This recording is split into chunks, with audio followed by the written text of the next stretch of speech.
கேரளாவை சேர்ந்த பூ வியாபாரி வீட்டில் கேரள வருமான வரித்துறை திடீர் ஆய்வு. திண்டுக்கல் மாவட்டம் நிலக்கோட்டை பேரூராட்சிக்கு உட்பட்ட மெகாசிட்டி பகுதியில் வசித்து வருபவர் கேரளாவை சேர்ந்த 52 வயதான முகமது அலி.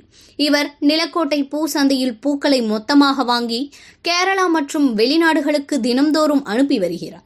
இந்நிலையில் இன்று காலை முகமது அலியின் வீட்டிற்கு 4 கார்களில் கேரளாவை சேர்ந்த வருமான வரித்துறையினர், தமிழகத்தை சேர்ந்த வருமான வரித்துறையினர் மற்றும் கேரள காவல்துறையினர் திடீரென சுமார் 10க்கும் மேற்பட்டவர்கள் வீட்டில் ஆய்வு மற்றும் விசாரணை மேற்கொண்டு வருகின்றனர். கேரள வருமானத்துறைக்கு முறையாக வருமான வரி கட்டவில்லை, சரியான முறையில் கணக்கு தாக்கல் செய்யவில்லை மற்றும் பல்வேறு வருமான வரித்துறை சம்பந்தமான புகார்களின் காரணமாக நேற்று கேரளாவில் உள்ள முகமது அலியின் வீட்டில் வருமான வரித்துறையினர் சோதனையில் ஈடுபட்டனர். அதன் தொடர்ச்சியாக இன்று திண்டுக்கல் மாவட்டம் நிலக்கோட்டையில் உள்ள முகமது அலியின் வீட்டில் சோதனை நடைபெறுவதாக தெரிவித்தனர்.